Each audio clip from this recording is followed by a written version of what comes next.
Good afternoon, gentlemen. I am Caleb with Nebraska Farm Boy. You know, that's a term that has been thrown around an awful lot. Nobody really seems exactly sure what it means. You know, is being a gentleman a good thing? Is it a bad thing? Does it have something to do with wearing a suit and tie? Maybe it has to do with opening doors for ladies, or not wanting to do physical work, or walking with a cane when you don't need one, or speaking with a lisp, or something like that. You know, maybe that's what makes a gentleman. And you know, around the circles of young men, it tends to have a bad reputation. I don't think it's completely without deserving that kind of a reputation, because there's been a lot thrown onto that word that we just don't need as young men. It's an unnecessary burden. And you know, with a word as old as gentleman, you know, it has changed a lot throughout history, and it's had a lot of different meanings, so much so that if we're ever going to put a meaning to the word gentleman, I'm afraid we're just gonna have to tear it all down and rebuild it into something that is, you know, more manageable.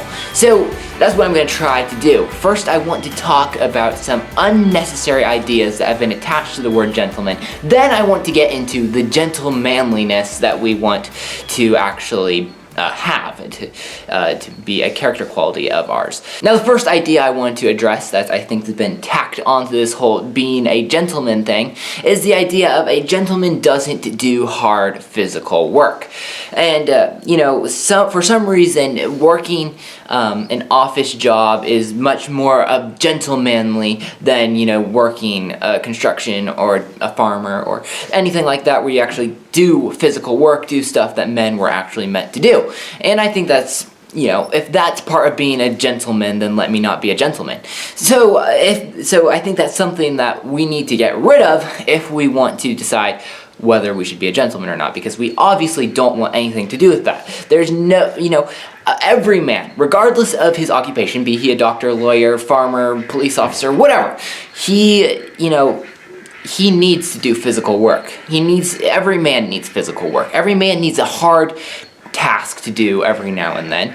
And so if you don't do something that a job that involves that, then you should at least find hard physical work to do. So again, I don't think that we should have anything to do with that. We should completely reject that idea if that has anything to do with gentlemanliness, okay? So the second idea that I think is a problem, or more of a misconception, is the suit and tie misconception. And that is that if a man puts on a suit and tie, he is now a gentleman.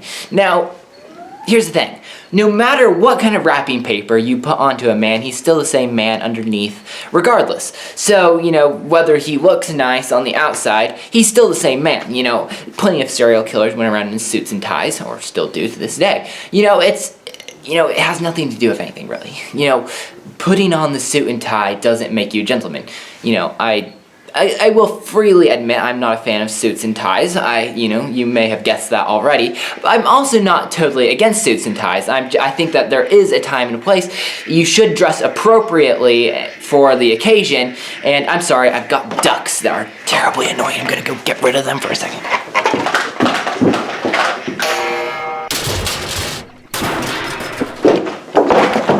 Anyways, I am back. Sorry about that. Terribly annoying ducks. You may have seen them in a recent short. Anyways, so again, there is a time and a place for dressing fancily. Dog? My dog's here, and so say hello to Snowball. Hey, Snowball.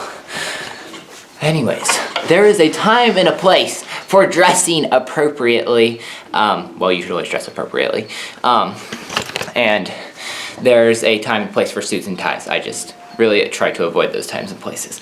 You know, you should dress with respect to yourself. You shouldn't dress like a slob. But again, wearing a suit and tie does not make you a gentleman. The final idea that I think is wrongly tacked on to being a gentleman is the idea of a gentleman obeys a set of ridiculous rules. I think that's ridiculous.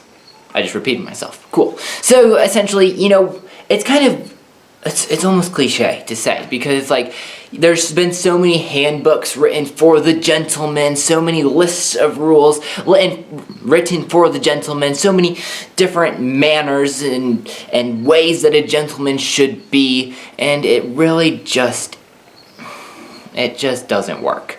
I'm not saying that you should talk with food in your mouth and you should slam doors in ladies' faces, kick puppies, and that kind of stuff. No. I'm just saying that there's these rules that are often associated with being a gentleman that don't do anybody good.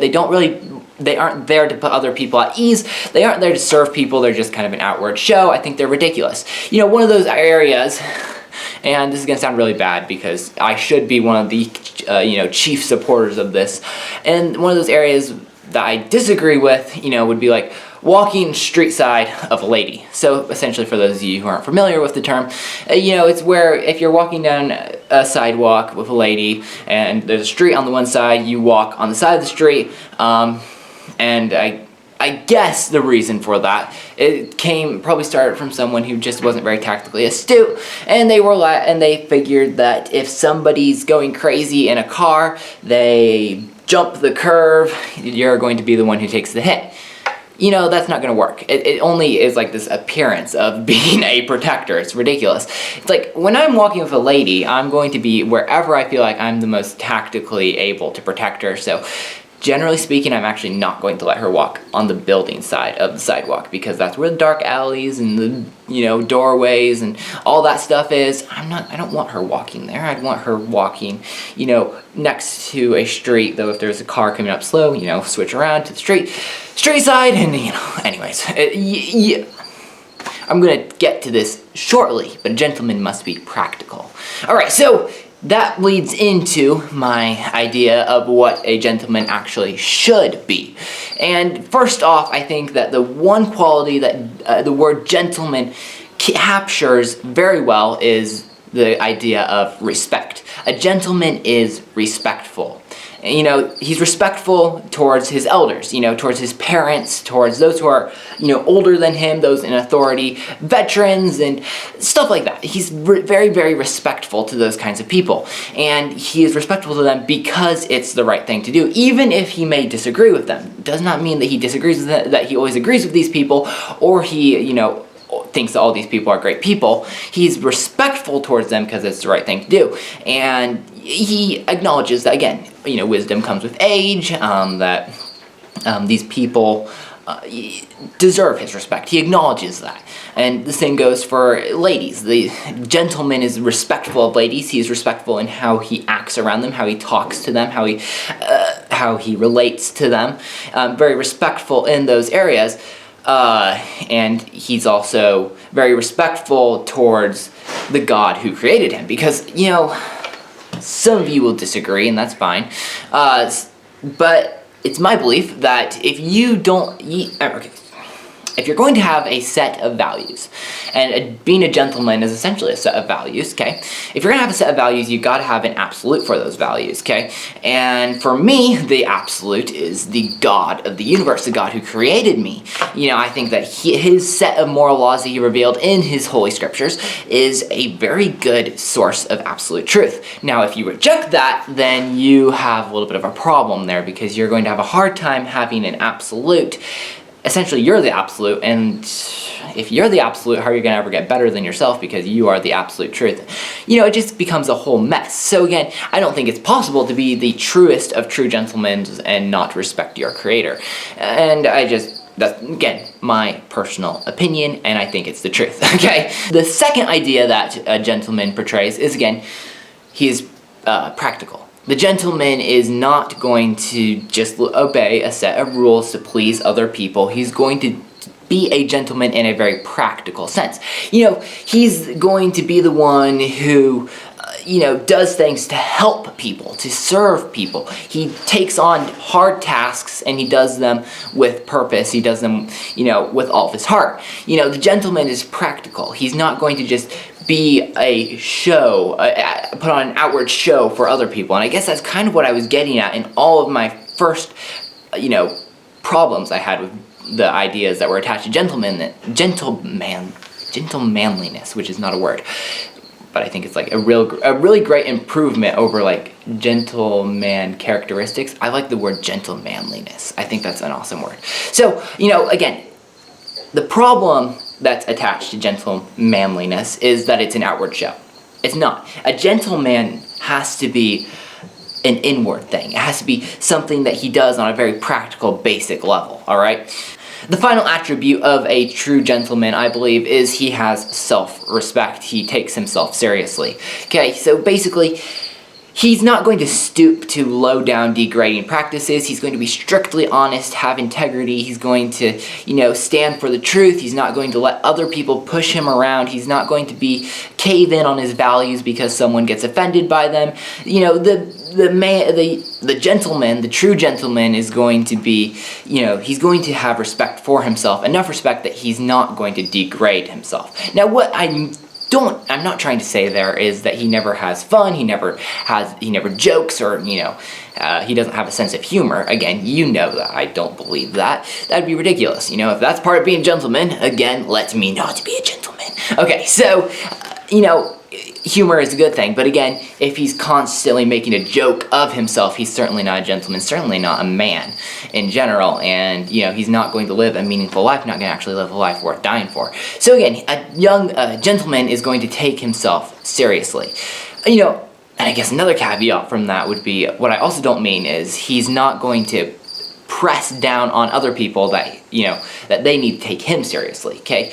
So what I mean by that is, instead of us as young men trying to, make other people respect us, if we would take the time that we spend doing that and actually work on improving ourselves, it would be much better spent time. It'd be much more productive time than the time that we spend arguing with people that we are such a much. You know what I mean? I could make a whole video on that, and I feel like I'm going down a rabbit trail here. But again, self-respect is different from having an overinflated view of yourself. Alright, so I guess that's kind of what I'm trying to say.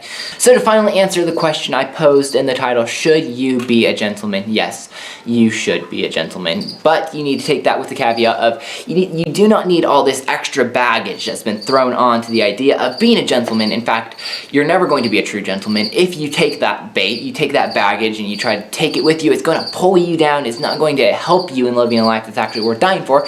You're going to, be living this miserable existence because this baggage is weighing you down. You gotta throw that off, live a life that's actually worth living, live a life to the glory of God, a life that serves others, and that's what a gentleman is all about. It really is about serving others, respecting others, and, just living for the things that are worth living for.